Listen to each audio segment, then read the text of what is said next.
Shalom adik-adik sekalian, apa kabar? Jumpa lagi dengan Kak Erlin. Adik-adik, tentunya adik-adik semuanya sehat-sehat, tetap semangat, tetap antusias. Walaupun adik-adik beribadah di rumah masing-masing secara online, tapi kita percaya bahwa Tuhan selalu beserta kita, Tuhan selalu menolong kita.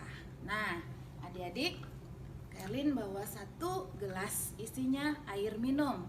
Adik-adik tahu kan, kalau air minum ini fungsinya untuk apa?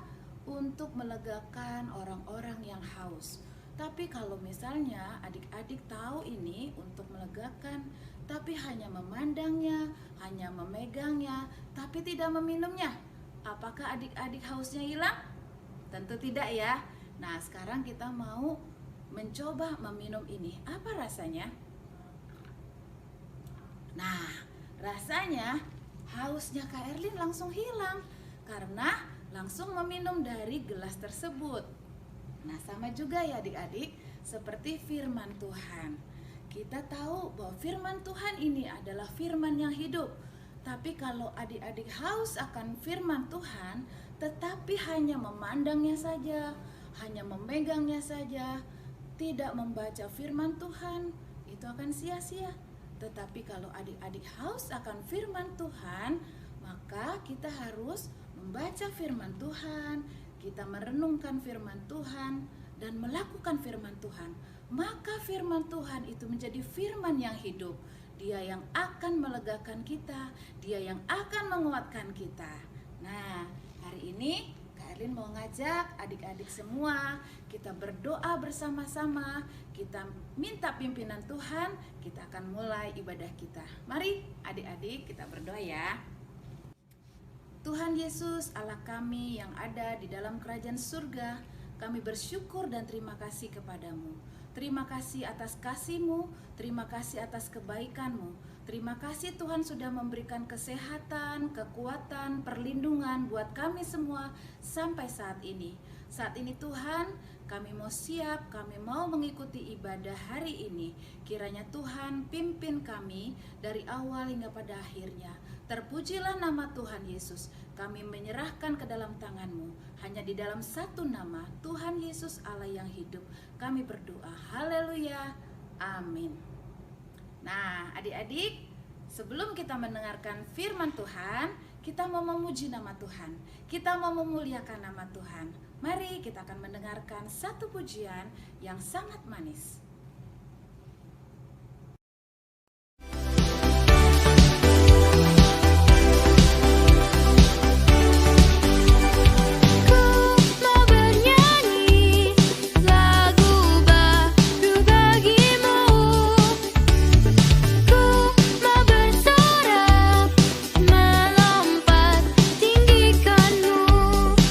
For your love, love, love, you're good to me and you are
ini kita mau mendengarkan firman Tuhan tentang penakut menjadi pemberani.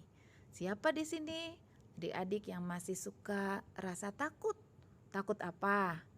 Mungkin takut sendiri, takut kegelapan, takut pelajaran-pelajaran mungkin sulit, takut kalau kena virus mungkin.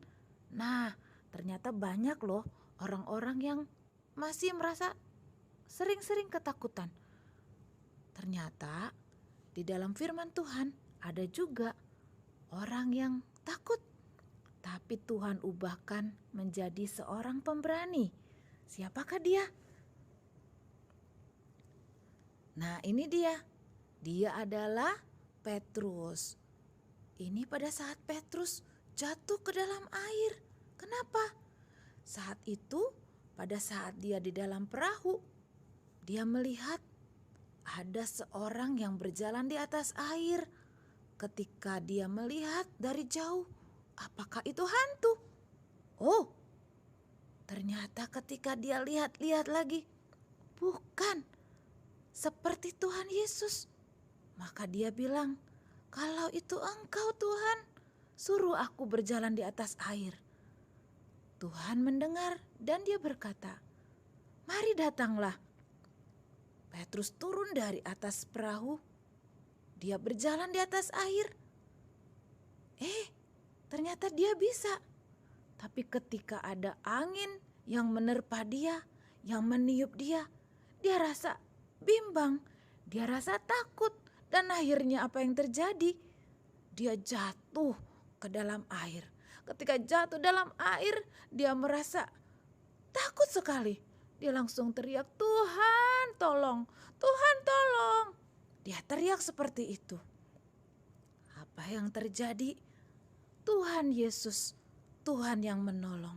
Ketika dia mendengar Petrus berteriak minta tolong, dia langsung ambil tangan Petrus, dia langsung angkat Petrus. Dia menolong Petrus. Kita percaya bahwa Tuhan Yesus selalu menolong anak-anaknya yang teriak minta tolong. Nah, satu lagi, ketika Petrus berada di tengah-tengah orang, ketika Petrus menyaksikan Tuhan Yesus ditangkap oleh orang-orang, dia merasa takut, dia merasa gentar. Ketika orang itu bilang, "Sepertinya orang ini ada bersama-sama dengan dia, bersama-sama dengan Yesus." Tapi Petrus bilang, "Bukan, tidak, aku tidak mengenal dia." Dan ternyata Petrus menyangkal sebanyak 3 kali. Ketika Petrus sudah menyangkal 3 kali, bunyilah ayam berkokok. Dan dia mengingat ucapan daripada Tuhan Yesus sebelum ditangkap, bahwa sebelum ayam berkokok, engkau sudah menyangkal aku 3 kali. Ketika dia mengingat itu, apa yang dia rasakan? Dia sangat sedih sekali.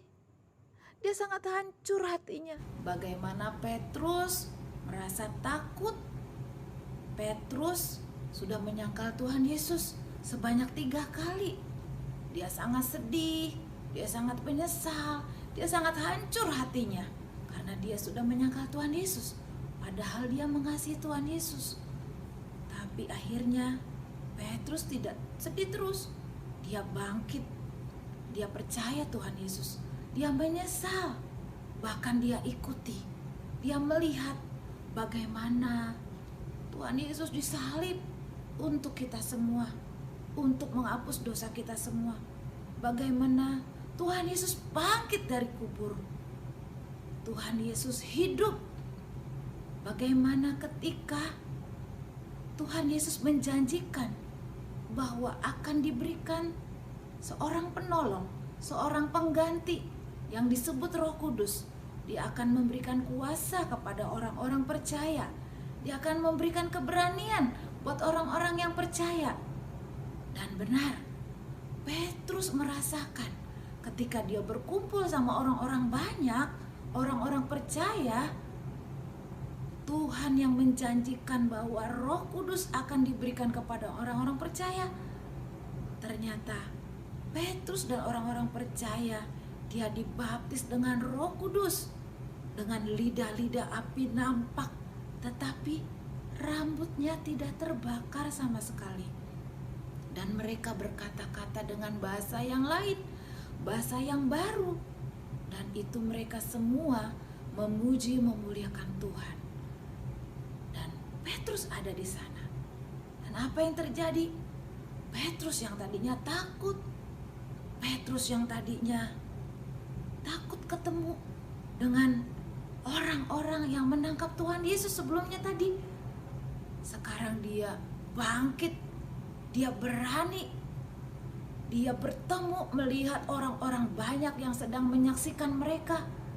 Bahkan Petrus langsung berfirman, Petrus langsung berkhotbah. Mereka, orang-orang banyak bingung, kok bisa ya? Petrus itu kan hanya seorang nelayan, tapi bisa berkata-kata dengan sangat luar biasa, dengan sangat berani. Nah, adik-adik tahu kan kenapa Petrus menjadi berani? Karena Petrus menerima urapan Roh Kudus. Petrus percaya kepada Tuhan Yesus. Nah, adik-adik juga yang percaya sama Tuhan Yesus, adik-adik juga akan diberikan kekuatan. Adik-adik akan diberikan sukacita, diberikan berkat yang luar biasa. Karena apa? Karena Tuhan Yesus sudah menolong kita. Tuhan Yesus bersama kita. Jadi adik-adik gak usah takut lagi. Minta bahwa Tuhan akan menjaga kita. Kita katakan, Roh Kudus, masuklah dalam hati kami. Teruslah Tuhan memimpin hidup kami senantiasa, mulai hari ini sampai selama-lamanya. Terima kasih. Nah, sekarang adik-adik kita berdoa dulu ya untuk firman Tuhan hari ini. Mari adik-adik. Tuhan Yesus, kembali kami datang kepadamu. Kami bersyukur atas kasih-Mu. Saat ini Tuhan, kami sudah mendengarkan firman Tuhan. Kami percaya Tuhan bahwa Roh Kudus dijanjikan buat kami semua. Tuhan, Engkau memimpin hidup kami senantiasa. Engkau menjaga, Engkau menyertai kami, Engkau memberikan kami kekuatan, Engkau memberikan kami kesehatan, Engkau selalu memberikan kami perlindungan. Kami yang takut, Tuhan memberikan kekuatan. Kami yang sakit, Tuhan memberikan kesembuhan. Kami yang lemah, Tuhan berikan kekuatan. Karena kami percaya Tuhan yang sanggup menolong kami. Terima kasih Tuhan, di dalam nama Yesus kami berdoa. Haleluya, amin. Nah, adik-adik, ayat hafalan hari ini diambil dari kitab 2 Timotius 1 ayat 7 dengan bunyi, sebab Allah memberikan kepada kita bukan roh ketakutan, melainkan roh yang membangkitkan kekuatan, kasih, dan ketertiban. Oke, sekali lagi ya supaya hafal.